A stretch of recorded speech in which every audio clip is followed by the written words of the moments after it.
ইমাম পাককে যখন মদিনা গভর্নরের কাছে এজিদ চিঠি লিখলো, যাও ইমাম পাককে বলো আমার বায়াত দিতে। অনেক বড় কথা ভাই, অত সব বলা তো সম্ভব না একদিন। হযরতে মুআবিয়া হুজুর ইন্তেকালের পরে জোর করে এজিদ শাসন ক্ষমতা দখল করে, জানেন তো? তাহলে জোর করে দখল করা কার কাজ? কথা বলছো না? এজিদের। মানুষের মতামত, মানুষের রায়, মানুষের সিস্টেমের উপরে এজিদ কোনো পরোয়া করেনি। জোর করে এজিদ দখল করেছিল শাসন ক্ষমতা, দখল করে মানুষকে জোর করে তার সাপোর্টার বানাচ্ছে। যে তার সাপোর্টার হচ্ছে না তার উপরে জুলুমের স্টিম রোলার চালাচ্ছে। আজও আমাদের সমাজে এরকম ঘটে না? ঘটে না? এটা আওয়াজ দেবে। তাহলে আজকে এই যে যারা ঘটায় এরা কি এজিদ নয়? আর এই এজিদকে সাপোর্ট করে হোসাইনি দাবি করা, এর থেকে বড় প্রতারণা আর কি হতে পারে? এজিদ কাকে বলে? এটাই তো এজিদ। ইমাম পাকের কাছে চিঠি আসলো। ইমাম পাক মদিনার গভর্নরের কাছে এজিদ চিঠি দিয়েছে, ইমাম হোসাইনের বায়াত নাও আমার পক্ষ থেকে। ইমাম হোসাইন যেন আমাকে সাপোর্ট করে। তো মদিনার গভর্নর ইমাম হোসাইন পাককে তিনার বাড়িতে দাওয়াত দিয়েছে। হুজুর সময় মতো গেছেন, যাবার পরে বলছে এজিদের পয়গাম এসেছে আপনাকে এজিদের পক্ষ থেকে বায়াত নেবার জন্য। ইমাম কি বলেছিলেন যে আমার মতো কোথায় আমি আর কোথায় এজিদ, আমার মতো এজিদের হাতে বায়াত এটা কখনো সম্ভব নয়। এজিদ যদি চরিত্রহীন না হতো, এজিদ যদি সারাবি না হতো, এজিদ যদি গুন্ডা লুটেরা বদমাইশ অসভ্য যদি না হতো, আমি হোসাইনের বায়াত নিয়াতে কোনো আপত্তি ছিল না। এজিদ হলো আমার নানা দ্বীনের দুশমন। এজিদ যে ক্ষমতাতে বসেছে আমার নানা দ্বীনের সিস্টেমকে ভেঙে দিয়ে বসেছে। এজিদ নারীদের উপরে জুলুম করে, এজিদ শরাব পান করে, এজিদ বদমাইশি করে, প্রজাদেরকে লোটে। অতএব ওর হাতে আমি হোসাইন হাত দিয়ে ওকে সাপোর্ট করতে পারবো না। তাহলে আজকের দিনেও কেউ যদি জালিম হয়, অত্যাচারী হয়, শরাবি হয়, বদমাইশ হয়, খুনি হয়, তাহলে আমরা যদি সত্যি ইমাম পাকের অনুসারী হই, হোসাইনের অনুসারী হই, তাহলে আমরা কি তাদেরকে সাপোর্ট করতে পারবো? আওয়াজ বলো।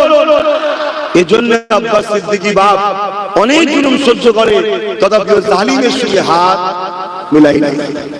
গর্দান কেটে দেবো, আমার ইমাম পাক যেটা দেখিয়েছে গর্দান কেটে দেবো, কিন্তু হাত মিলাবো না। আর খেয়াল করে দেখো ইমামে হোসাইন পাকের হাত নিয়ে কোনো বয়ান বর্ণনা নাই। কত কিছু মাথায় ঢুকছে, হাতের হিফাজত আল্লাহ করেছে। সাহাবা হুজুররা জিজ্ঞেস করলেন, ভাই হোসাইন আমাদের উপর তো চাপ এসেছে, কি করবো? ইমাম পাক বললেন, শোনেন, যদি সে বদমাইশ না হতো, একই কথা, লুটেরা অত্যাচারী না হতো, আমি তার হাতে বায়াত নিতাম। এই কথা যখন ইমাম পাকের মুখ থেকে শুনলেন, সাহাবা হুজুররা অক্সিজেন পেয়ে গেলেন। যত যাই হোক আমরা এজিদের বায়াত, এজিদকে সাপোর্ট, এজিদের হুকুমতকে আমরা মেনে নেব না। আল্লাহ নবী দেখলেন মদিনা আমার জন্য নিরাপদ নয়। হযরতে হোসাইন হুজুর দেখলেন মদিনা আমার জন্য নিরাপদ নয়, আমাকে মক্কায় চলে যেতে হবে। আমরা যখন হজে যাই, মদিনা শরীফ থেকে যখন ফিরি, চোখের পানি ভাই অটোমেটিক ঝরে। যত বড়ই পাপী হোক, যদি একটু দিলে হুজুরের প্রেম থাকে, যখনই বিদায় সালামটা দেবে তখনই চোখ দিয়ে পানি ঝরে যাবে, হুজুর চলে যাচ্ছে, জীবনে আর আসতে পারবো কি জানি না। তাহলে সেই ইমামে হুসাইন নানা দরবার ছেড়ে দিয়ে চলে যাচ্ছে, এটাকে গাওয়ারা করেছে, পছন্দ করেছে, কিন্তু অন্যায়ের সঙ্গে আপোষ করে না। আর আমাদের যুবক ছেলেরা সহজে সহজে আমরা অন্যায়ের সঙ্গে আপোষ করে নিচ্ছি। একবারও ভাবছি না আমার নবীর দিনটা কোথায় যাচ্ছে, একবারও ভাবছি। হযরত ইমাম হুসাইন পাক নানা জানের রওজার পুরা দাঁড়িয়ে চোখের পানি ফেলে কাঁদে আর বলে, নানা জান, যে হুসাইনকে আপনি কাঁধে করে নিয়ে মদিনার বাজারে করেছে, যে হুসাইনকে পিঠে চাপিয়ে মদিনার উপর নববী শরীফে হামাগুড়ি দিয়ে খুলিয়েছে, যে হুসাইন আপনার নামাজ অবস্থাতে পিঠের উপরে বসে যেত, হুসাইন পড়ে যাবার জন্য সিজদা থেকে মাথাটা আপনি তুলতেন না, আজকে দিনে সেই হুসাইনকে এমন করে শহীদ করে দেবার জন্য আপনারই এক উম্মতেরা উঠে পড়ে লেগেছে, নানা জান এই আমাকে মদিনা শরীফ ছেড়ে দিয়ে মক্কা কাবা শরীফে দিয়ে রওনা দিতে হচ্ছে। আলবিদা জানিয়ে কাবার দিকে পুরো পরিবার নিয়ে রওনা হলে মক্কা জমিনের মানুষেরা ইমামে হুসাইন পাককে পেয়ে বড় আনন্দ হলো। তারা ইমামে হুসাইন পাকের নেতৃত্ব মেনে নিল। হুজুরের হাতে বায়াত হয়ে গেলে হুজুরের অনুসরণ করতে লাগলে। হুজুরকে তেনারা নিরাপত্তার সঙ্গে ঘিরে রাখলে।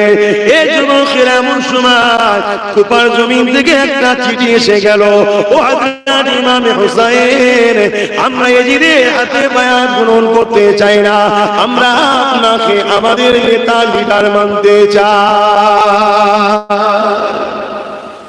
আপনি আসেন কুফাতে।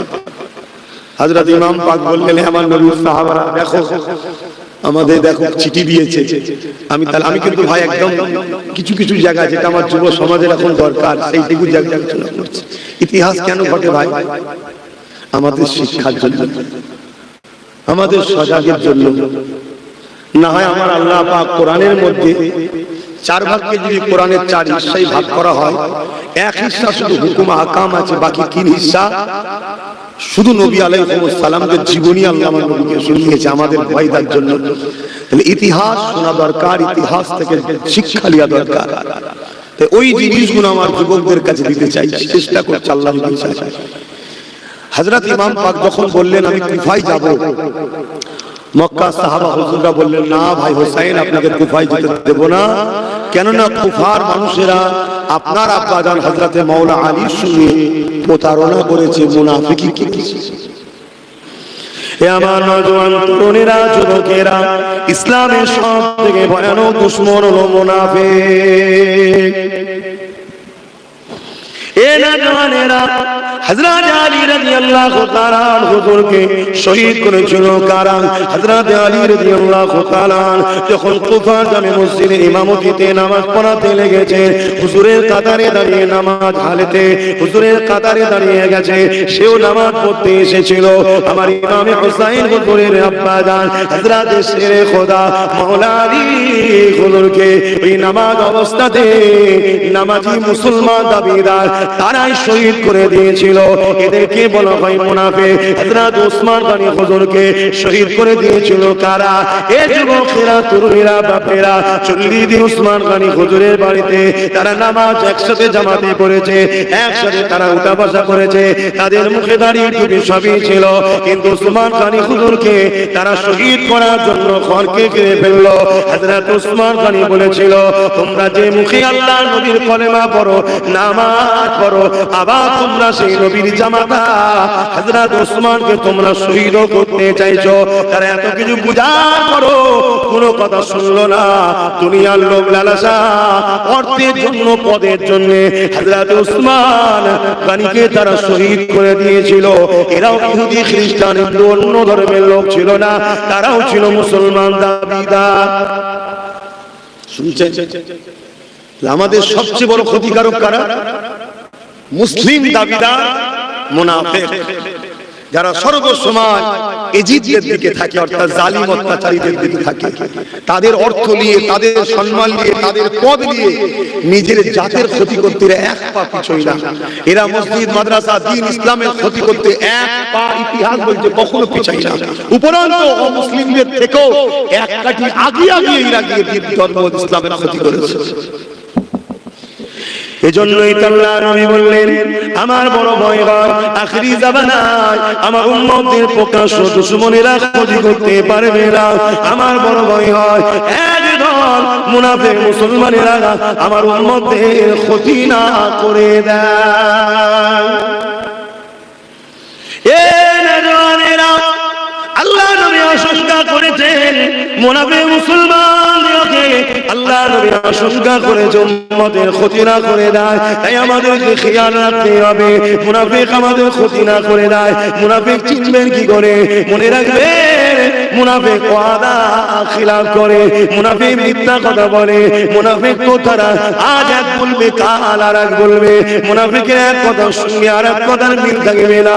মুনাফিকের আরো নমুনা রাসূল বলেছে, তাদের মুখে এক থাকবে, অন্তরের মধ্যে আর এক থাকবে, নিফাক থাকবে।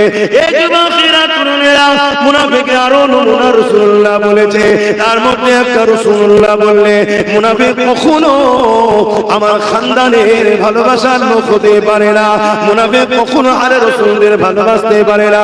মুনাফিক তো তারা যারা আলে রাসূলদের সমালোচনা করে।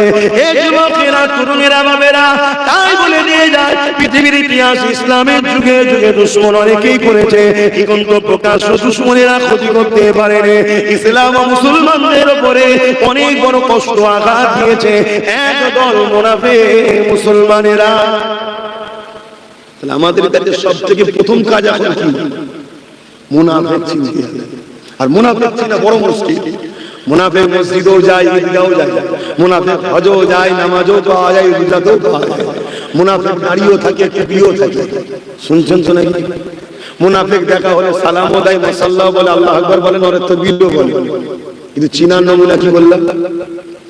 মুনাফিক রাসূল বলছেন, যারা আমার খানদান আহলে রাসূলদের সমালোচনা করবে, মুনাফিকের জবানের কোনো দাম থাকে না। আজ সকালে এক কথা বলবে, বিকেলে আরেক কথা বলবে, রাত্রি এক কথা বলবে, তো সকালে আরেক কথা বলবে।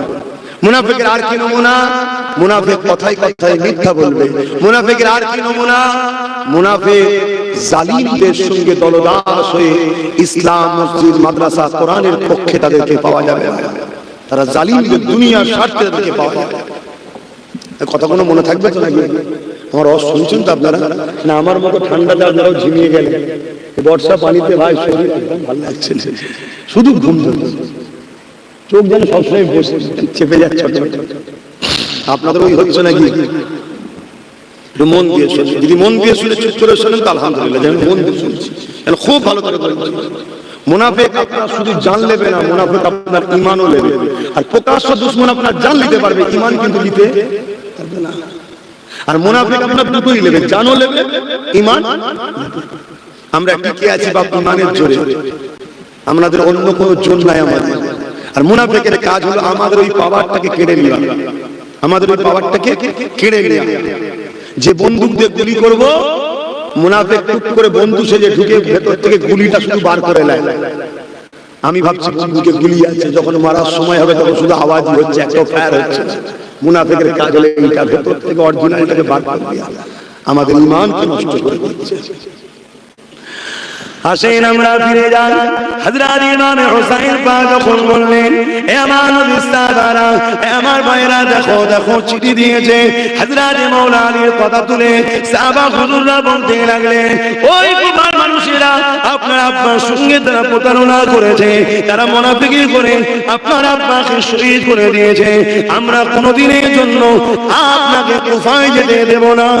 একদিন যেতে না যেতে আবার চিঠি এসে গেল, ওতে আরো বেশি চিঠি আসতে লেগেছে, একটার পর একটা, একটার পর একটা চিঠি আসছে। ইমামে পাক সাহাবাদিওকে দেখায়, আমার নবীর অনুসারীরা, আমার নবীর সাহাবারা, আমার ভাইরা, দেখেন দেখেন, বারবার বারবার কুফার মানুষেরা চিঠি করছে, কিন্তু সাহাবারা একটাই জায়গায় অটুট রয়েছে। কুফার মানুষকে বিশ্বাস করা যায় না, তারা বড় ধোঁকা দেয়, তারা বড় প্রতারণা করে। এই সময় একটা চিঠি আসলো, যে চিঠিতে হাজার হাজার মানুষের সিগনেচার রয়েছে, হাজার হাজার মানুষের সই রয়েছে, হাজার হাজার মানুষের সাক্ষ্য রয়েছে, এবং এই চিঠির তলাতে লিখেছে, ও হযরত ইমাম হুসাইন, আমরা ন্যায়ের পক্ষে থাকতে চাই, আমরা জালিমের পক্ষে থাকতে চাই না, আমরা জালিমকে সাপোর্ট করতে চাই না, আমরা শারাবির পক্ষে থাকতে চাই না, আমরা মিথ্যাবাদীর পক্ষে থাকতে চাই না, আমরা চরিত্রহীনদের পক্ষে থাকতে চাই না।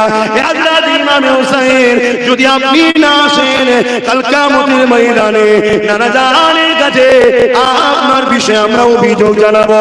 ইয়া রাসূলুল্লাহ, হাবিবাল্লাহ, আমরা না ইনসাফের পক্ষে থাকতে চেয়েছিলাম, আর ইমাম হুসাইনকে বারবার জানিয়েছিলাম, তিনি আমাদেরকে অ্যাকসেপ্ট করেনি, আমাদের কাছে তিনি ধরা দেয়নি, আমাদের কাছে তিনি তাসলিম নিয়ে আসেনি। এই কথাটা যখনই ইমাম পাক দেখে নিয়েছে, সাহাবাদেরকে বলতে লাগলো, কোনোভাবেই আর আমাকে কেউ রুখতে পারবে না, আমি অবশ্যই কুফার জমিনে যাব। অর্থটা দেখুন, নানা দিনের উপরে দরদ মহব্বত হকের উপরে কতটা মজবুত দেখো। খারাপ দিলে হবে না, একটা জিনিস শিক্ষার জন্য বলছি। তাহলে আজ আমি আব্বাস সিদ্দিকী বলবো এ বদমাইশ ও বদমাইশ ও বদমাইশ, এ খারাপ ও খারাপ ও খারাপ, এটা মহান কাজ নয়। এটা সাথে সাথে একটা ভালোটাও দিতে হবে, ঠিক না বেটা? আজকে হোসাইন পাককে তারা, এই ইতিহাস তো আমিও পড়েছি, হোসাইন পাক হুজুরকে তারা কি বলছে, বদমাইশের সাথে আমরা থাকতে চাই না, ভালোর সাথে থাকতে চাই। তাহলে ভালোকে আঘাত, ঠিক তো না? এই জন্যই আমি যেমন অন্যায়টার প্রতিবাদ করি, তেমন একটা ভালো দিবার জন্য আমার ভাইটাকে সামনে ফেলে গেছে। কথা শুনছেন না? কেন? আমি হুজুর মানুষ, আমি ধর্ম প্রচার করি, আমি তো ওই জায়গায় যেতে পারছি না, তেমন বিকল্প একটা দিয়েছি। কেন? এটা শরীয়তের হুকুম। কেউ যদি অপবিত্র বা নাপাক পানি খায়, নোংরাযুক্ত পানি খায়, তাকে যেমন নিষেধ করবে, সঙ্গে সঙ্গে ফেরেশতা দিতেও হবে। এটা শরীয়তের হুকুম, এজন্য করেছি। এখানে আমাকে হয়তো অনেকে সমালোচনা করেছে আর করেছে, হুজুর কেন করবে এটা? আরে আমার ইসলাম শিখিয়েছে তাই করেছে। কথা ক্লিয়ার? ইসলাম যখন ইজাজত দিয়েছে, পৃথিবীর কারো কথা চলবে ভাই? এই জোরে বলবে, সেই জন্য করেছি।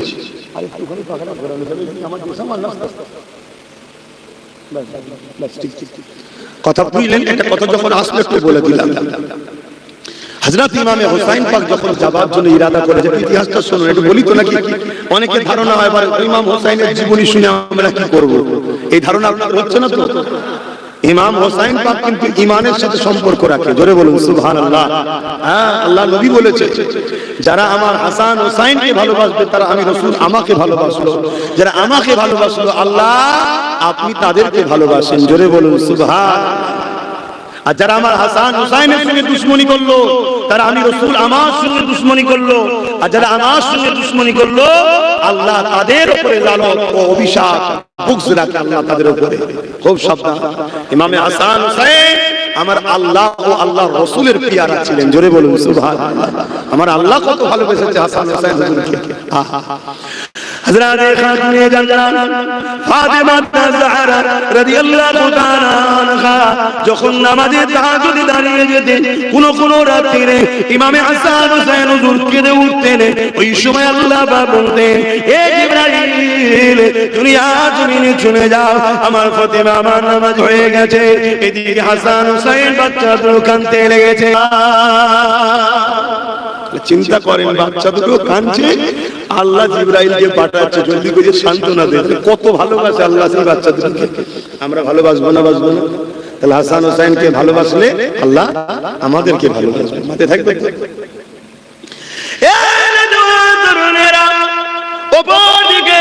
আল্লাহ নবী একদিন খাতুনে জান্নাতের ঘরের দিকে যেতে লেগেছে, বেটির ঘরে যাচ্ছে।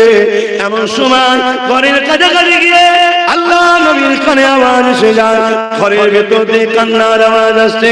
আল্লাহ নবী খাতুনে জান্নাতকে সালাম দিয়ে বলতে লাগলো, এ বেটি ফাতেমা রে, কার কান্নার আওয়াজটা আসছে?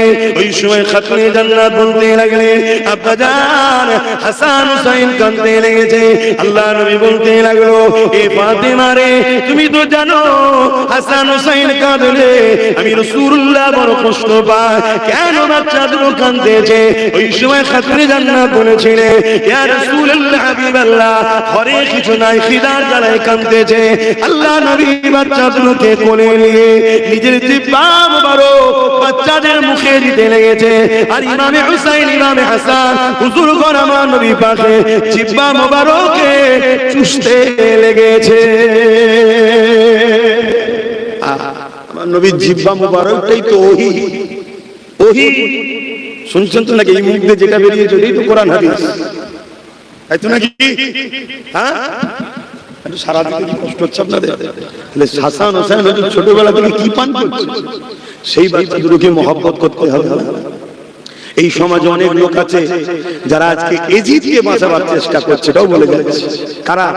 দাড়ি থেকে প্যান্ট শার্ট পরে না, আলেম উলামা দাবিদার, এরা হলো মুনাফিক। এরা কারা?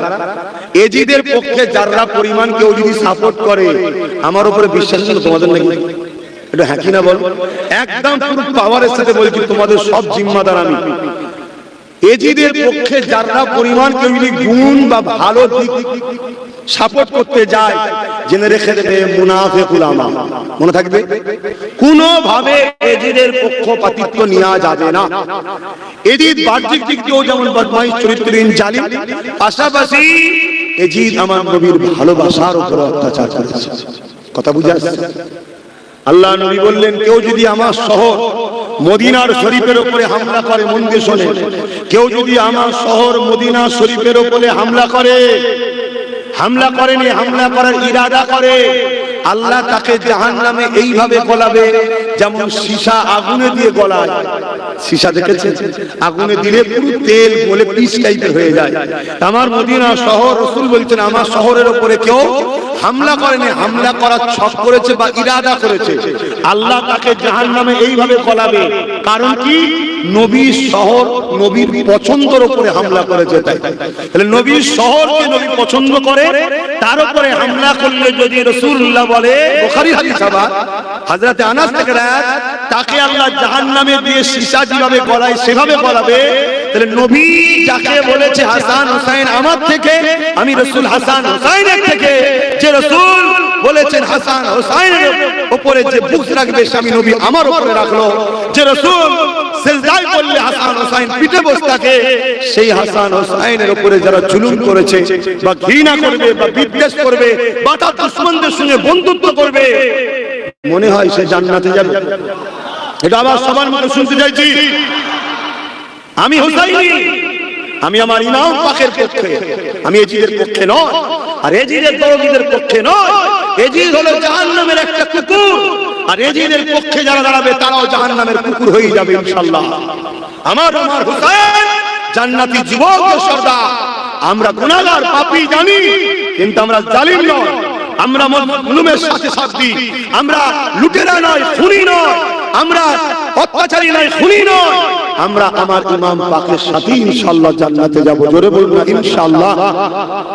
আমার ইমাম পাককে আল্লাহ জান্নাতি যুবকদের কি করেছে? বলুন বলুন। সরদার, সরদার বানিয়েছে। কে বানিয়েছে? আল্লাহ।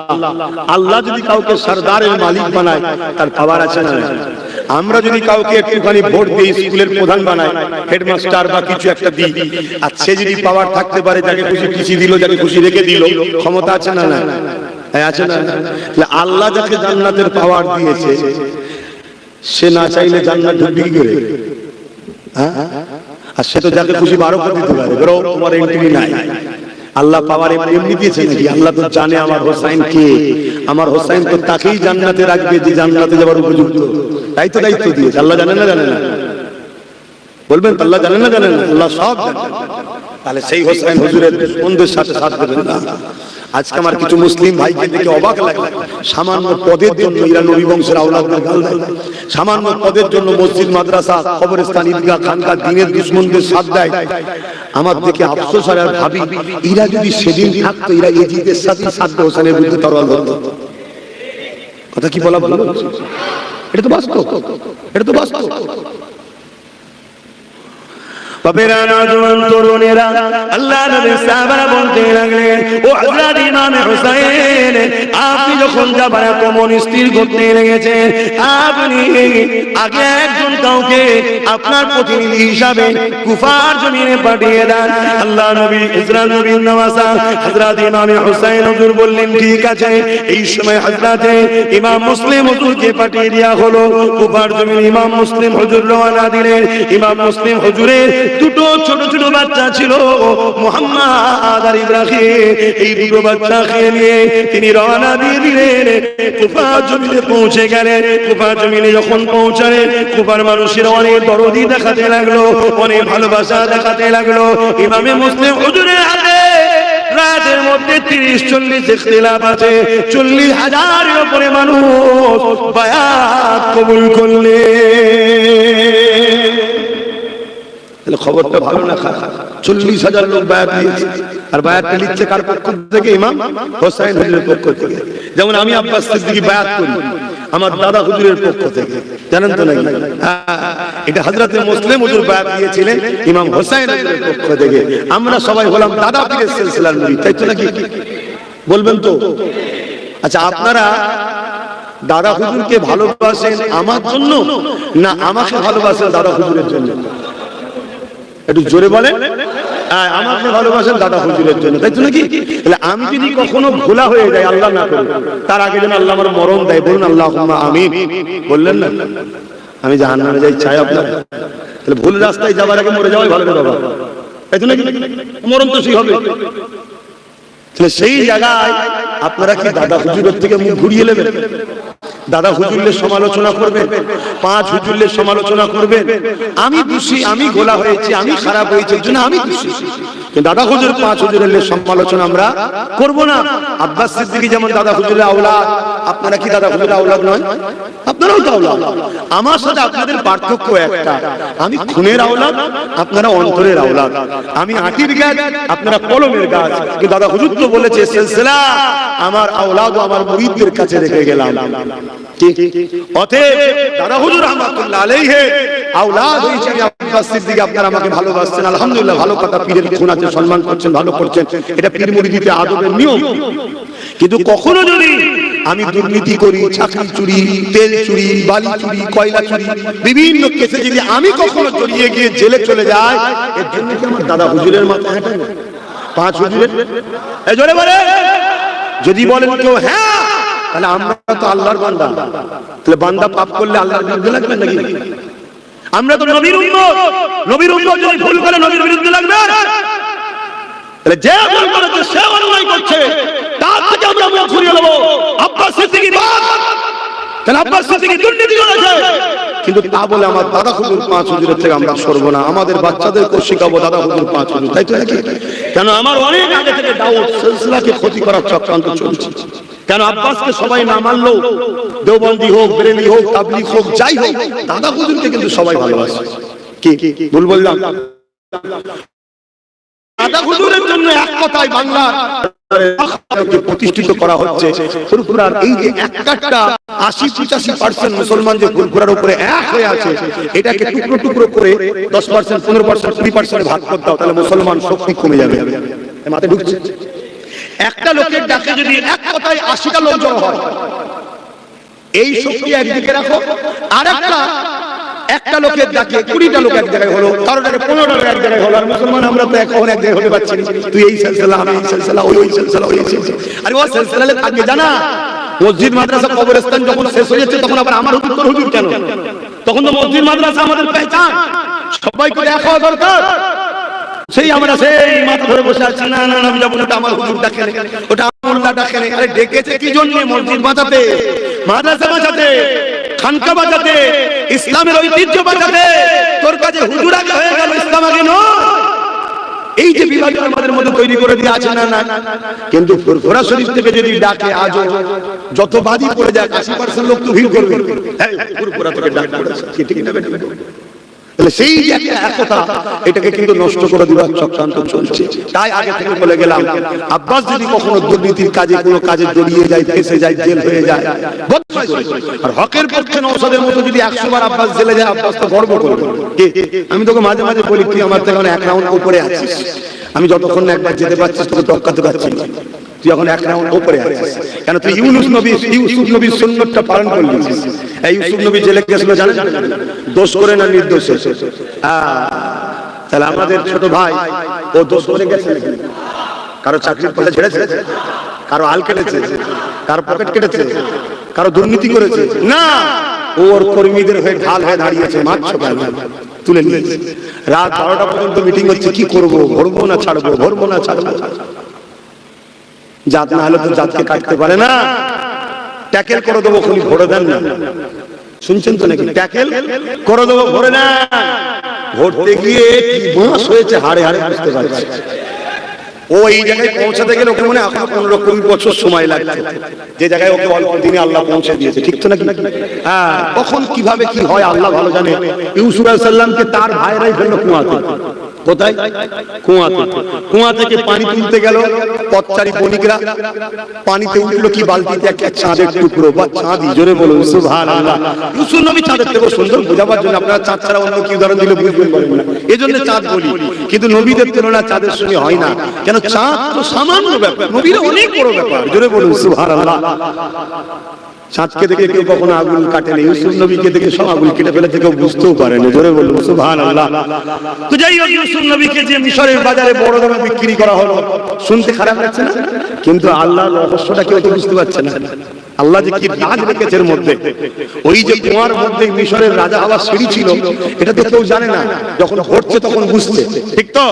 তো সেই জায়গায় মিশরকে বিক্রি হয়ে গেল, বড় দামে বাদশা আজিজ খরিদ করলো, অনেক বড় কথা। আস্তে আস্তে আস্তে আস্তে একদিন জুলাইখা নামে এক মহিলা ছিলেন, যিনি আল্লাহ মানতেন না। আল্লাহকে ভালো করে শুনবেন, কতজন এসে গেছে বলে দিচ্ছি। জুলাইখা আম্মা যখন ইউসুফ নবীকে পার্সোনাল কামরায় দিয়ে যে মনের বাসনা পূরণের প্রস্তাব দিয়েছিলেন, তখন কিন্তু জুলাইখা আম্মা আল্লাহ মানতেন না। আল্লাহ মানা নারী কখনো প্রস্তাব দিতে আবার নবীদের স্ত্রী হবে হতে পারে না। কেন প্রমাণ দিচ্ছি? কিতাবের মধ্যে আছে, যখন ইউসুফ নবী এদিক ওদিক তাকাচ্ছে, জুলাইখা আম্মা তখন নিজের দুপাট্টা নিয়ে, তার একটা মূর্তি ছিল, যে মূর্তি সে উপাসনা করত, বুত, সেই বুতের উপরে চাপা দিয়ে বলছে, আমার মাবুদকে ঢেকে দিয়েছি, আর দেখতে পাবে না, এখানে আর কেউ নেই। ইউসুফ আলাইহিস সালাম তখন বলেছিল, শোনো, তুমি যে মাবুদকে মানো, সে মাবুদকে ঢেকে দিয়ে লুকা যেতে পারে, কিন্তু আমি যে মাবুদকে মানি তার কাছে কোনো কিছু লুকানো যায় না। জোরে বলুন সুবহানাল্লাহ। এই বলে বিসমিল্লাহ বলে ছুট দিয়েছিলেন, বিসমিল্লাহ, শুরু করছি আল্লাহর নামে, শুরু করছি আল্লাহর নামে, এর রহমানির রহিম, যিনি বড় দয়ালু বড় মেহেরবান। এই বলে যখনই শুরু করেছে, প্রতিটা দরজা, অনেক দরজা তালা মারা ছিল, প্রতিটা দরজা অটোমেটিক করে খুলে দিচ্ছে আল্লাহ ফেরেশতা দ্বারা। জোরে বলুন সুবহানাল্লাহ। ইউসুফ নবী চলে যেতে লাগলেন, সর্বশেষ দরজা পার হবে আম্মা জুলাইখা। এজন্য আমরা বলছি, এখন তো আম্মা হয়ে গেছে, তখন তো আম্মা ছিল না, এখন তো আম্মা হয়ে গেছে। এখন তো সম্মান দিয়ে বলতে হবে, না তো গুনাহ হবে। আবার গুনাহ শুধু না, ঈমান চলে যেতে পারে নবীদের স্ত্রী। তো পিছনের জামাটা ধরেছে ইউসুফ আলাইহিস সালামের, আর জামা ইউসুফ সাল্লাম তখন জন, কথা বুঝে আসছে, জামা টান দিয়েছে, জামা ছিঁড়ে জুলাইখা আম্মার হাতে রয়ে গেছে। ইউসুফ নবী চলে গেলেন, মানে পিঠের অংশ ছিঁড়ে গেছে, চলে গেলেন। অনেক বড় কথা, বিচার হলো। বিচারে কি হবে? মন্ত্রীরা বুদ্ধি দিল, সেনাপতিরা সব বুদ্ধি দিল, যদি জামার সামনে অংশ ছিঁড়া থাকে তাহলে ইউসুফ দোষী, আর পিছনের অংশ যদি ছিঁড়া থাকে তাহলে আম্মা জুলাইখা দোষী। দেখছে পিছনের অংশ ছিঁড়া, আরে রাজ পরিবারের কথা বাইরে চলে গেলে বেউজ্জতি কথা। তারপরেও কিন্তু জোর করে ইউসুফ আলাইহিস সালামকে জেলেতে দেওয়া হলো, কথা বুঝে আসছে। তো যাক, তারপরে আজাদ হয়েছে, অনেক বড় কথা, তিনি মিশরের রাজাও আল্লাহ করেছেন। জোরে বলুন সুবহানাল্লাহ। কিন্তু আমি যেটা বলতে চাইছি, ইউসুফ আলাইহিস সালাম এই যে ছুট দিয়েছিলেন বিসমিল্লাহ বলে, আম্মা জুলাইখা একা যখন হয়ে গেলেন, তখন মনের মধ্যে ভাবতে লাগলেন, এতগুলো দরজা অটোমেটিক খুললো কি করে ইউসুফ? কাকে যেন একটা ডাকলো, বিসমিল্লাহ, আল্লাহ, কি আল্লাহ, কে আল্লাহ? এই বলে সে তার মাবুদকে, নকল যে খোদা হাতে তৈরি করা, সেটাকে কাঁচার মেরে ভেঙে দিয়েছে। ভেঙে দিয়ে চিন্তা করছে, যা ছিল তবু এটা চাইতে পারতাম, আমি তো কেউ নেই। ইউসুফ আলাইহিস সালামের কথা স্মরণ করে সেই বিসমিল্লাহ আল্লাহর নাম স্মরণ হলো। তখন জুলাইখা নিজেকে ঢেকে কাপড় দিয়ে মন নরম করে বলতে লাগছে, কে খোদা আল্লাহ, কে আল্লাহ আপনি? আমি জুলাইখা জানি না, তবে আমি আপনার কাছ থেকে আমার রব বলে, মাবুদ বলে মেনে নিলাম। জোরে বলুন সুবহানাল্লাহ।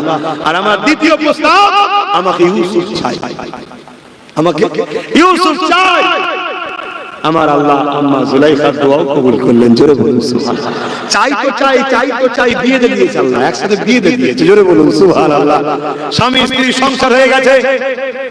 এবার ইউসুফ আলাইহিস সালাম দেখছে জুলাইখা আম্মা ঘরের দরজা দিয়ে আল্লাহ ধ্যানে দিবানা হয়ে গেছে। ইউসুফ নবী ডাক দিচ্ছে, জুলাইখা। আল্লাহ আওয়াজ দিয়ে বলছে, ইউসুফ, জুলাইখা এখন আর সাড়া দেবে না, জুলাইখা এখন আমার প্রেমে দিবানা হয়েছে। জোরে বলুন সুবহানাল্লাহ। কথা বুঝতে পারছে? তো যাই হোক, কারণ আম্মা জান জুলাইখা ভাবলেন, আল্লাহ কত দয়ালু, আমি প্রথমবার শুধু তিনাকে না জেনেই বললাম তুমি আমার রব মাবুদ বলে মেনে নিলাম, আর আমার ইউসুফ চাই, চাই তো চাই, জীবন সাথী বানিয়ে দিল। তা আল্লাহ, তোমাকে যদি আমি আরো ভালোবাসি, তুমি আমাকে আরো না কত কি দেবে। তাই ইউসুফ আলাইহিস সালামের কথাও আর আম্মা জুলাইখার মনে নেই।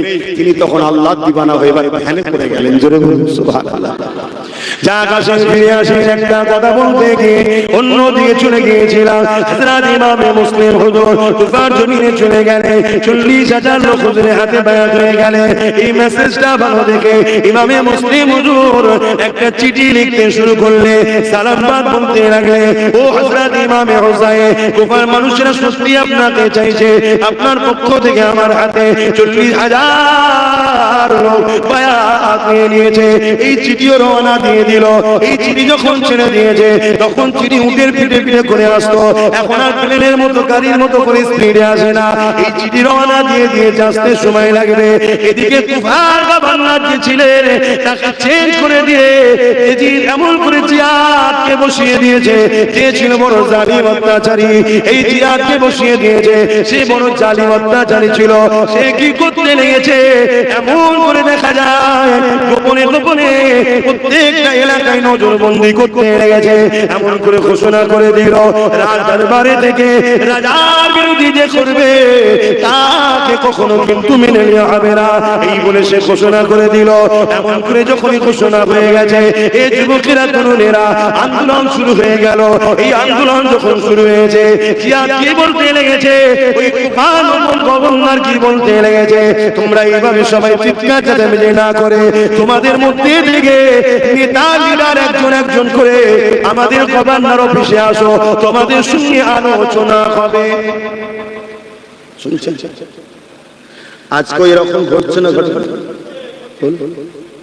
আজকে যখন আন্দোলন যদি ব্যাপক লেবে, অমনি কি বলবে, তোমাদের নেতাগুলো যারা আছো, মাথাগুলো আসো, আমরা একটু বসে আলোচনা করব। ওই ভেতরে মাথাগুলো যাওয়ার পর বেরিয়ে কি মধু খায় আল্লাহই জানে, সব আলোচনা শেষ হয়ে যায়। কি হয় না হয়? এক কথা বলছো না তো, কি মধু খায় জানি না, সব আলোচনা কি হলো।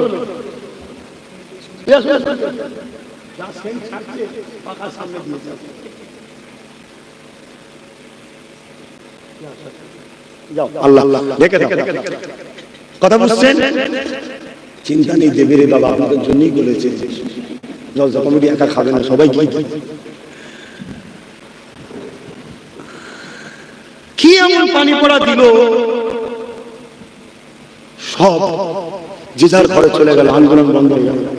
40,000 থেকে 4 জন আর ইমাম মুসলিম হুজুরের পাশে আর নাই। ভাবছেন, শুনছেন? আহা, এইভাবে আপনারা ধোকা দেবেন না তো আমাদের সাথে? কি গো, হাত তুলে বলুন, ধোকা দেবেন না তো? পানি পড়া খেয়ে নেবেন না তো? দেখবে অনেক রকম চক্রান্ত করছে। কেন আমরাও দেখছি তো, কোন দিক দিয়ে যখন পাচ্ছে না, একটার পর একটা গভর্নর চেঞ্জ করছে, শুধু ভাঙড়ে একটার পর একটা চেঞ্জ করছে, একটার পর একটা চেঞ্জ করছে। সারা দুনিয়ায় কি হচ্ছে হুঁশ নাই।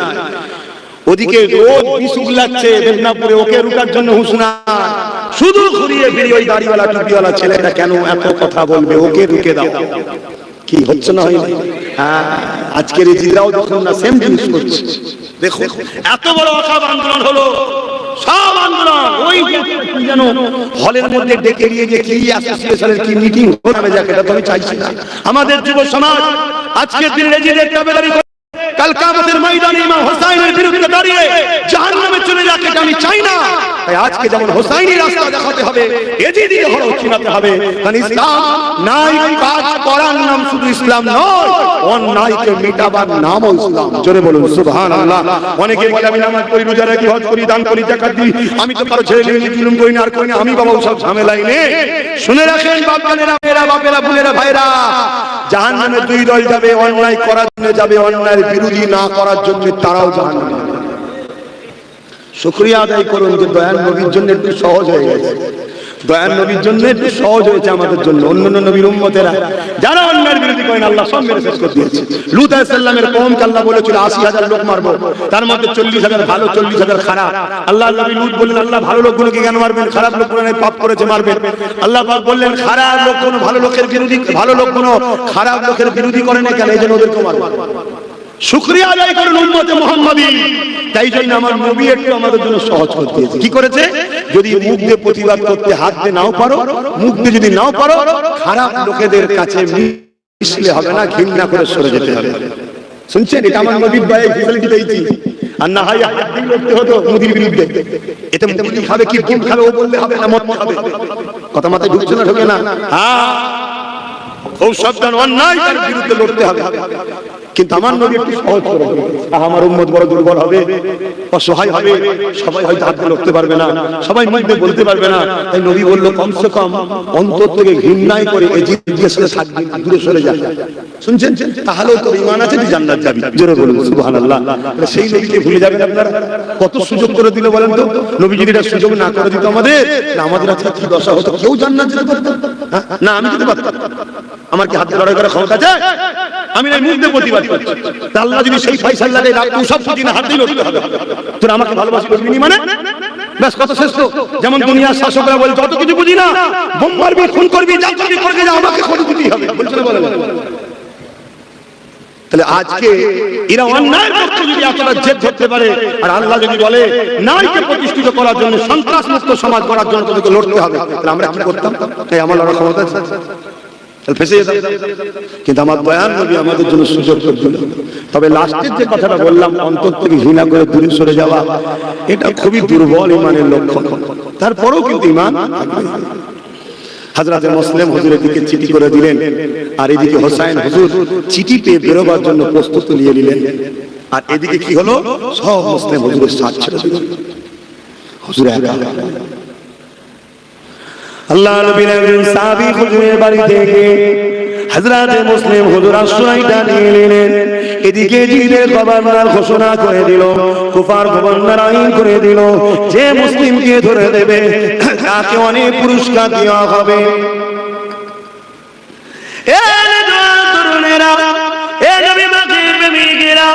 চারিদিকে যারা হুজুরের হাতে হাতে বায়াত হয়েছিল, তারা এখন অর্থের জন্য ইমাম মুসলিম হুজুরকে খুঁজে বেড়াচ্ছে, হুজুরকে ধরবে বলে হুজুরকে খুঁজে খুঁজে খুঁজে খুঁজে বেড়াতে লেগেছে।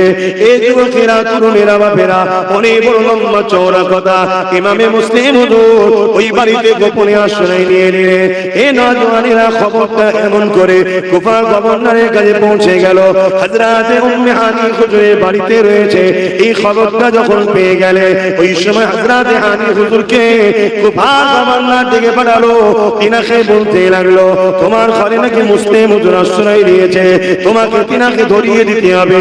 তিনি তখন বলতে লাগলেন, আল্লাহ নবী বলেছেন মেহমানদিওকে আশ্রয় দিতে, মেহমানদের সঙ্গে ধোঁকা দিতে নবী নিষেধ করেছে।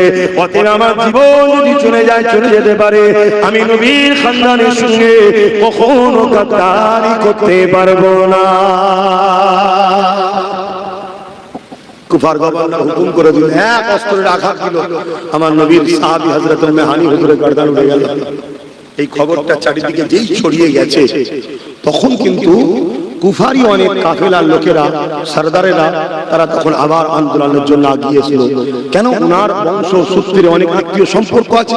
আন্দোলন শুরু করলো যে তোমরা এত বড় সাহস কি করে পেলে, তোমাদের নিজেদের লোককে মারলে। এই আন্দোলনকে রুকার জন্য আবার ওই বললো, তোমাদের মধ্যে একে অপরে ঝগড়া না করে আসো মীমাংসায় বসি। এত বড় কুফার গভর্নর জালিম ছিল, ওই মীমাংসার নামে ডেকে নিয়ে গিয়ে আতঙ্ক তৈরি করলো। আর না বোঝার হয়, বিরিয়ানি খেতে যেও, আমি কি করতে পারি? আমার নওজোয়ান তরুণেরা, আব্বারা, এদিকে উম্মে হানি হুজুরের ঘোড়া নিরাপদ না মনে করে হযরতে মুসলিম হুজুরের কানে যে খবরটা চলে আসলো, উনি অস্ত্রকে বার করে নিয়ে কুফার গভর্নরের সামনে দেবে বললে, কে আসো, আসো আমার সঙ্গে লড়াই করবে, নবীর আওলাদের মোকাবেলা করার তোমাদের যখন এত ইচ্ছা, আসো আমার মোকাবেলা করার জন্য। হযরতে ইমামে মুসলিম হুজুরের সঙ্গে এমন করে চারিদিক দিয়ে মানুষ হামলা করতে শুরু করলো। কারা হামলা করছে? শোনো, যারা কলিমা বলেছে আমার নবী, যারা নামাজও পড়ে পাঁচ ওয়াক্ত, কিন্তু সামান্য পদের জন্য, সামান্য অর্থের জন্য, সামান্য লোভ লালসার জন্য নবীর আওলাদ, নবীর খানদান হযরতে এমন করে মা বিজরতে মুসলিম হুজুরের বিরুদ্ধে তারা লড়াই হয়ে গেল। দীর্ঘক্ষণ লড়াই করতে করতে ইমামে মুসলিম হুজুর এমন করে তিনি আল্লাহ পাকের খাওয়ালায় শহীদ হয়ে গেলেন। ইন্না লিল্লাহি ওয়া ইন্না ইলাইহি রাজিউন। কিন্তু এদিকে ইমামে হোসেন হুজুর তৈরি হয়ে বেরিয়ে পড়লেন। এদিকে এত কিছু ঘটতে লেগেছে। এই যুবকেরা, তরুণেরা, বাপেরা, এইদিকে হুজুরের দুটো বাচ্চা ছিল, ওই বাচ্চা দুটোকে অন্য এক নবীর সাহাবী ছিলেন কুফাতে, তিনার বাড়িতে গোপনে রেখে দেওয়া হয়েছে। গোপনে রেখে আর যে সাহাবীর বাড়িতে ছিল তিনি দেখছে যে বাচ্চা দুটোর জন্য কুফা নিরাপদ নয়, কুফা নিরাপদ নয়। কেন? কুফার গভর্নর ঘোষণা করেছে হযরতে মুসলিম হুজুরের দুটো বাচ্চাকেও ধরে দিতে হবে। হুজুর চিন্তা করে, এই যে বাচ্চাদেরকে হত্যা করা, এটা এজিদের খসলত। শুনছেন তো নাকি? কার খসলত? জোরে বলে। গতকালকে দেখছিলাম ভাঙরে বুম টুম নাকি সব মেরেছে, একটা 8-10 বছরের 10 দিনের বাচ্চা ওই আওয়াজ অজ্ঞান হয়ে গেছে। এরা কারা? এরা মুসলিম শূরাতে এজিদ বাহিনী, আজকের এজিদের সাথীরা দিচ্ছে। আর এজিদ যে শুধু পুরুষ হবে এমনটা নয়, মহিলা এজিদও হয়। আরে এজিদ ওই তো জুলুমের নাম। শুনছেন তো নাকি? হ্যাঁ, যেমন কিছুদিন আগে দেখলাম মুর্শিদাবাদে নদিয়াতে আমাদের বোন, ছোট্ট একটা বোন 9 বছর তামান্না, তাকে আজকের এজিদরা বোম মেরে মেরে দেখলেন না? মোহাম্মদ আর ইব্রাহিম দুই বাচ্চাকেও খুঁজছে। তাই সাহাবী হুজুর ওই ফজরের অক্ষরে কুফা থেকে কাফেলা বাহির হয়, এই রাত্রিরে কাফেলা বাহির হয়, যে কাফেলা মদিনার দিকে রওনা দেয় বা মক্কা বিভিন্ন জায়গায় যায় ব্যবসার জন্য। তো দুটো বাচ্চাকে বলল, তোমাদেরকে ওই কাফেলা ধরিয়ে দেবো, তোমরা উটের পিছনে আস্তে আস্তে যেতে যেতে যেতে যেতে তোমরা মক্কা বা মদিনায় পৌঁছে যাবে। এই ঘোষণা করে দুটো বাচ্চাকে ছেড়ে দেয়। কিন্তু আবার ঘুরে ঘুরে ঘুরে সেই কুফায় চলে আসে। যার যেখানে আল্লাহ মরণ রেখেছে, হাজারো চেষ্টা করে সেই জায়গা থেকে কেউ সরে যেতে পারবে না। আবার পরের দিন রাত্রিরে ছেড়েছে, আবার সেই ঘুরে কুফা। ফজর যেই হয় একে কুফা। কখন যেন রাস্তা ভটকে যায়, ঘোড়ার কাফেলা চলে যায়, উটের কাফেলা চলে যায়, দেখতে পাই। এইভাবে দুদিন হয়ে যাবার পর 3 দিনের দিনে যখন আবার ছেড়ে দিয়েছে, আবার রাস্তা ভটকে গিয়ে এমন করে কুফার জমিনে চলে এসেছে। ফজরের ওয়াক্ত হয়ে যায়, আকাশ আস্তে আস্তে পরিষ্কার হতে লেগেছে। দুই ভাই একটি খেজুর বাগানে এমনি করে দুজনে গলা জড়িয়ে ধরিয়ে বসে আছে। ভেবে দেখো আমাদের বাচ্চাদেরকে আমরা কত আদর যত্নে বড় করছি, আর রাসূলুল্লাহ দিনের জন্য নবীর বংশের বাচ্চাগুলো কিভাবে তারা কষ্ট করেছে। আরে দুজাহানের সুলতানের ঘরের সন্তানেরা এই খেজুর বাগানে এইভাবে তারা কাঁদতে লেগেছে। এমন করে মহিলা মা সে পানি নিবার জন্য যখন গেছে, কান্নার আওয়াজ শুনতে পেয়ে ওই দুটো বাচ্চা খেয়ে অবাক হয়ে গেছে। কারা গো তোমরা? এত সুন্দর তোমাদেরকে দেখতে, তোমাদের চেহারা থেকে মুন্নি পূর্ণিমা চাঁদের মতো আলো বেরোচ্ছে, তোমরা কারা? আরে বাচ্চা দুটো সারা মনে করে দরদের কথা বলে দিয়েছে। আজকের দিনও এমন অনেক সামনে আছে, আজকের দিনও এমন অনেক সামনে আছে না নাই? স্ত্রীরা বুঝায় যে খবরদার এই কাজ করুনি বাবা, স্বামীকে বুঝায় যে আপনি কাজ করেন না, খানদানের রাসূলদের বিরুদ্ধে কথা বলেন না, আপনার ভালো লাগে দিগল করকে যান, বিরোধী করছেন কেন? আরো বিরোধী করার লোক আছে। কিন্তু একটা একটা স্বামী এত জাল্লাদ আছে, স্ত্রীকে মারে বকে, তুমি বেশি বোঝো, তুমি চুপ করো তো। শুনছেন তো নাকি? সেই মায়েরা আবার কেঁদে দোয়া চাই যে বাবাজি দোয়া করেন যেন আমার স্বামী পরিবর্তন হয়, ভাই দোয়া করেন আমার স্বামী যেন পরিবর্তন হয়। আমরা দোয়া করি আল্লাহ তাদেরকে হিদায়াত করেন, বলুন আল্লাহুম্মা আমিন। তা স্ত্রী ছিলেন কিন্তু খানদানের রাসূলের মহব্বতের নারী। আহা, তাই আশ্রয় দিয়েছে, কিন্তু মনের মধ্যে চিন্তা হচ্ছে আমার স্বামী তো বড় বদমাইশ। তাই কি করেছে? সকাল সকাল খাওয়া দাওয়া করে বাতি টাতি বন্ধ, ওই সব লাইট নয়, মশলা বাতি বন্ধ করে দিয়ে বাচ্চা দুটোকে একটা ঘরে শুতে দিয়ে, আর নিজের একটা সন্তান ছিল ওই মাল দিয়ে শুয়ে পড়েছে। আর এই স্বামী গভীর রাত্রিরে ঘরে ঢুকেছে, কোন রকম ভাবে হাতে উঠে খাওয়া দাওয়া করে নিয়ে স্ত্রীর পাশে যখন শুয়েছে, শুতে শুয়ে বলতে লেগেছে, কত জায়গা খুঁজলাম বাচ্চা দুটোকে পেলাম না, যদি পেতাম অনেক অর্থ ধন দৌলত পেতাম, কেননা কুফার খবরদার এলান করে দিয়েছে বাচ্চা দুটোকে যে ধরে দেবে অনেক অর্থ দেওয়া হবে। স্বামীর কথা শুনে স্ত্রীর বুকটা কেঁপে উঠল, চোখ দিয়ে পানি এসে গেল। আল্লাহ, আশ্রয় তো বাচ্চা দুটোকে ঘরে দিলাম, আর জালিম যদি জানতে পেরে যায়, না জানি নবীর খানদান উপরে কতটা অত্যাচার হবে। এই সময়তে দেখা যায় স্বামী ঘুমিয়ে পড়লো, স্ত্রীর চোখে ঘুম আসতে লাগেনি, সে বড় পেরেশান হতে লেগেছে। গভীর রাত হয়ে যায়, এমন সময় কান্নার আওয়াজ আসতে লেগেছে।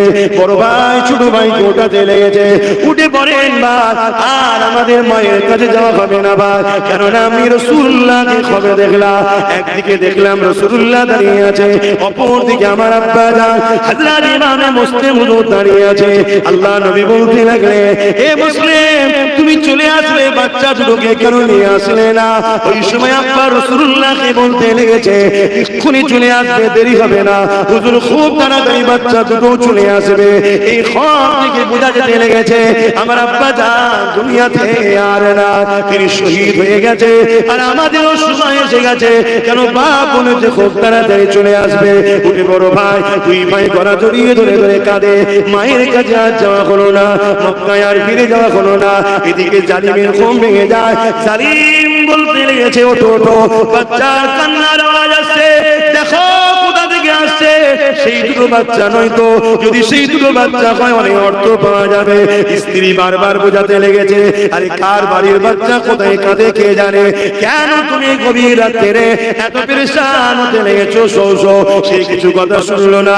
শয়তান জালিম জাহান্নামের কুকুর একা একা উঠে পড়লো, উঠে পড়ে ইরি গুরি কান্না ফলো করতে গিয়ে পাশের ঘরের দরজা যখন খুলেছে, পুরো ঘরটা বাচ্চা দুটো শরীরে আলোয় আলোকিত হয়ে আছে।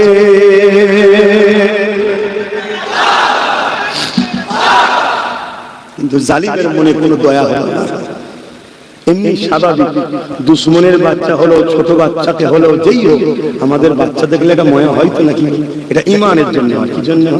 আর ইমান যখন চলে যায় এ ময়া আর আসে না। আর এখানে নবীর বংশের আওলাদ, চেহারা থেকে এত সুন্দর আলো বেরোচ্ছে, তাদের কিন্তু দেখে দয়াময় হওয়া দরকার। কিন্তু সে গিয়ে বাচ্চা দুটোকে ধরে টেনে হিঁচড়ে বার করে নিয়ে আসছে। ভাবছো যুবক, এই দিনের জন্য নবীর খানদান কিভাবে শহীদ হয়েছে, আর তুমি গা বাঁচিয়ে চলে যাচ্ছ। তুমি ভাবছো বাবা ওসব ঝামেলায় যাওয়ার দরকার নেই, তুমি ভাবছো দরকার নেই বাবা বিরোধী করার, জালিমদের সঙ্গেই গা মিলিয়ে চলি। তুমি ভাবছো আমি মুফতি, আমি মৌলানা, আমি পীর, আমি পীরজাদা, আমি অন্যায় করলে কিছু হবে না, এটা ভাবছো? নিজের বিবেককে প্রশ্ন করো। অনেক কষ্টের পর ইসলাম তোমাদের দোগাছিয়াতে এসেছে, অনেক কষ্টের পর আজকে এতগুলো মানুষ মাথায় টুপি দিয়েছে, অনেক কষ্টের পর এতগুলো মানুষ আজকে ইসলাম পেয়েছে। কম ঝড় হয়নি ইসলামের উপরে। আর মনে রাখবেন, ইসলামের দুই শ্রেণীর দুশমন চরম ছিল। এক হলো জালিম শাসক, দ্বিতীয় হলো ধর্মের নামে বাবা। শুনছেন তো নাকি? আজ আমাদের সমাজের কেন্দ্র শাসক থেকে শুরু করে রাজ্য সরকার থেকে শুরু করে এরা রাজ ক্ষমতার জন্য আমার ইসলামকে ক্ষতি করছে না। আজকের কথা খেয়াল করে তোমরা দেখেছো কি জানি না, 32টা মাদ্রাসাকে বন্ধ করে দিয়েছে রাজ্য সরকার। দেখেছো না?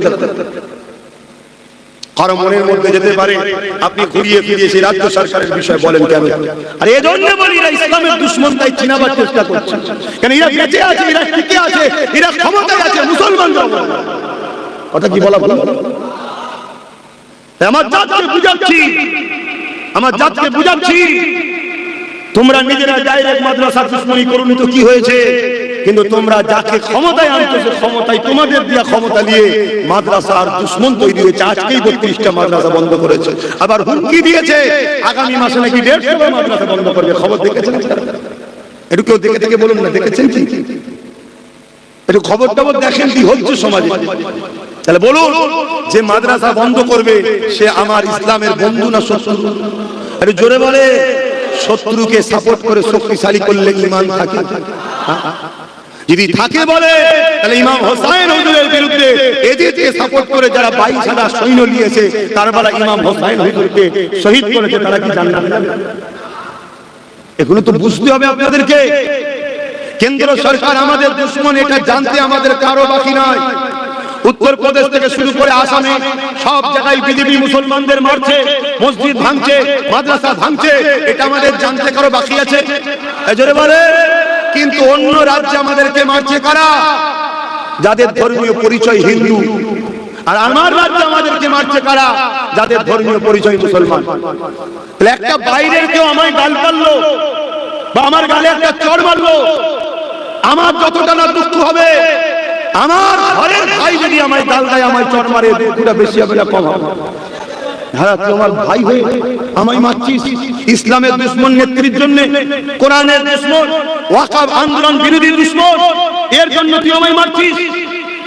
এই দুঃখের জন্য আমি আমার জাতিকে বারবার বোঝাচ্ছি, যেদিন তুমি জাগবে, অথচ তুমি ব্যাংক দেখলেন না 1000 টাকার নোট বাজারে চলে, কি বলবো ব্যাংক, হয়তো অনেকের কাছে গাঁট বাঁধা এখনো রয়েছে, মাদ্রাসা চেয়েছিল দেয়নি, মসজিদ চেয়েছিল দেয়নি, এখন যদি মসজিদ মাদ্রাসা দেয় কমিটি নেবে, এখন আর নেকি পাবে ব্যাংক। আজ তুমি বুঝতো না, একটা দিন বুঝবে, সেদিন হয়তো তুমি বলবে ভাইজান চলেন আছি, সেদিন তুমি ব্যাংক হয়ে যাবে, তোমার অধিকার ভোটার তালিকা থেকে নাম বাদ চলে যাবে। অলরেডি ভোটার তালিকা থেকে নাম বাদ দেওয়ার কাজ শুরু হয়ে গেছে। যাকে তাকে বলছে বাঙালি হলে বাংলাদেশি, আর উপর উর্দু ভাষী হিন্দি ভাষী বলে বলছে পাকিস্তানি, শুধু মুসলমানকে টার্গেট। খেয়াল করে দেখো, এই জন্যই তো বুঝাচ্ছি যে আসো, সেদিন এজিদ যেমন দিনকে মিটাবার জন্য ইমামে হোসেন হুজুরকে বিরুদ্ধে লড়াই করেছে, আজকের এজিদরাও সেই খানদানের রাসূল তাদের বিরুদ্ধে এবং ইসলামকে মিটাবার ষড়যন্ত্র আজও করছে। আখেরি জামানা, তাই আপনাদেরকে একটু একটু যখন সুযোগ আসছে একটু সতর্ক করছি। এই সতর্ক করা থেকে আপনারা অখুশি হচ্ছেন, আমি কি আপনাদের ক্ষতি করছি? আপনারা ইসলামের দুশমনের সাথে থেকে ইসলামের দুশমনকে সাপোর্ট করে আপনি যদি জাহান্নামে যান, আর আমি চুপ থাকাটা কি আপনার জন্য ভালো হবে না? আপনাকে জাগিয়ে ইসলামের দুশমন থেকে সরিয়ে নিজের পায়ে দাঁড় করিয়ে আপনাকে যদি দুনিয়া আখিরাতের কল্যাণের রাস্তা দেখাই, ওটা ভালো হবে না? এজন্য চেষ্টা করছি। ভাই, মুনাফিক কাকে বলে, গাদ্দার কাকে বলে, বেঈমান কাকে বলে জানেন? আপনার প্রকাশ্য দুশমনকে যে তার সাথে বন্ধু রাখে মেশে, সেই হলো আপনার গাদ্দার বেঈমান। আচ্ছা বলুন তো ভাই, আপনার যদি কেউ দুশমন হয় আর তার সাথে যদি আপনার ভাই মেশে, তার সাথে বন্ধুত্ব করে, সহযোগিতা করে, আপনি কি খুশি হবেন? একটু আওয়াজ দিয়ে বলেন। আমার আব্বা বোনকে জিজ্ঞেস করছি, আপনার দুশমন, আপনার জানের দুশমন, তার সাথে যদি আপনার ছেলে মেশে, তাকে বন্ধুত্ব করে, সহযোগিতা করে, আপনি কি বাপ হিসেবে খুশি হবেন? তাহলে আমার ইসলামের দুশমন, কোরআনের দুশমন, মাদ্রাসার দুশমন, ওয়াকফের দুশমন, সেই কেন্দ্র সরকারের সঙ্গে বা রাজ্য সরকারের সঙ্গে যারা মিশবে, তাদের উপরে কি আল্লাহ রাসূল খুশি হবে? যারা কি ইসলামের দুশমন নয়? এটা তো বুঝতে হবে দিনের মতো সত্য। এই জন্য তো বুঝাচ্ছি। আর এই বিধানের জন্যই আবার একদল মুসলিম নেতা আমায় কি বলবে, ধর্ম ব্যবসায়ী, মোল্লা, আর কি কি বলে জানেন? এসব বলে না, বলে না? আরে এই কথাগুলো বিজেপিরাও বলে না, বলে না? কথা বলে মোল্লা, কঠোর মোল্লা, কাঠ মোল্লা, এসব বলে না, বলে না?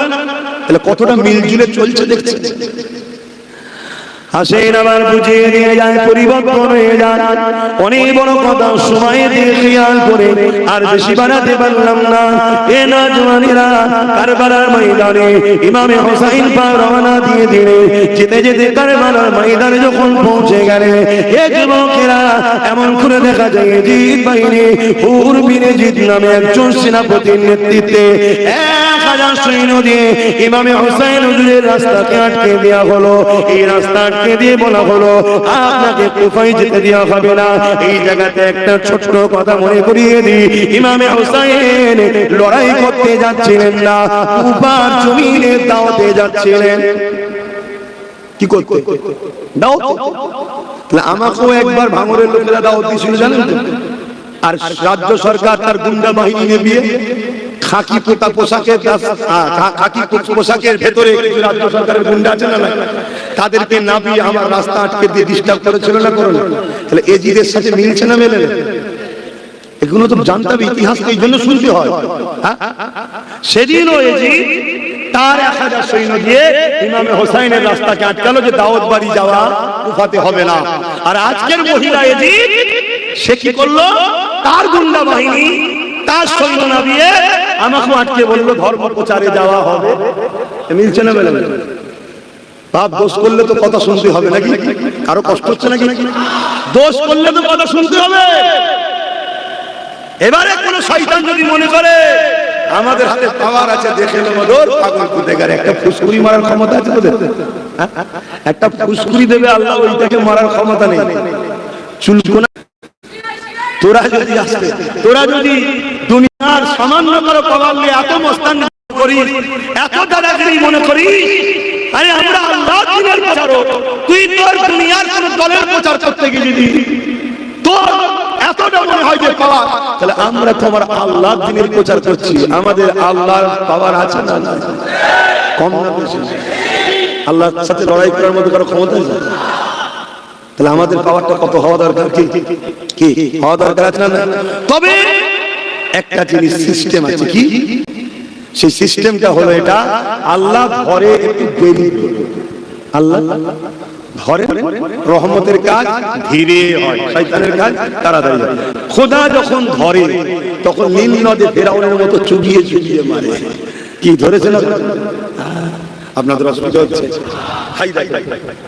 নটা পার হয়ে গেছে, নামাজ হবে, ইন্নালিল্লাহ, নামাজ হবে, তারপরে আরো জলসা হবে, আমার ভাইরা রয়েছে হজ করবে, নামাজের ব্যাপার আছে, সময় গেল।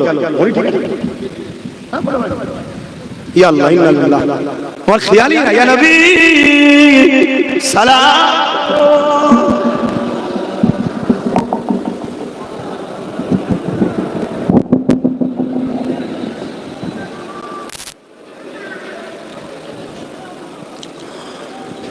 طلع البدر علينا من شنيعة الوداع وجب الشكر علينا ما بدا لله عهدا سلام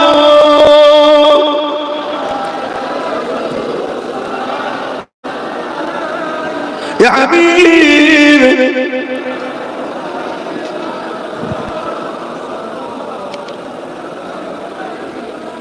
কিভাবে সময়গুলো যায় আমি নিজেই বুঝতে পারছি না। যাক, নামাজের দিকে খেয়াল করে ছোট করছি, সকলে বসে যান, দোয়া করে দেবো। শুধু আমার বাপ জানেরা, ভাইয়েরা, মাহফিল নামাজ বাদ বন্ধ থাকবে নামাজের জন্য, নামাজ বাদ আবার মাহফিল হবে।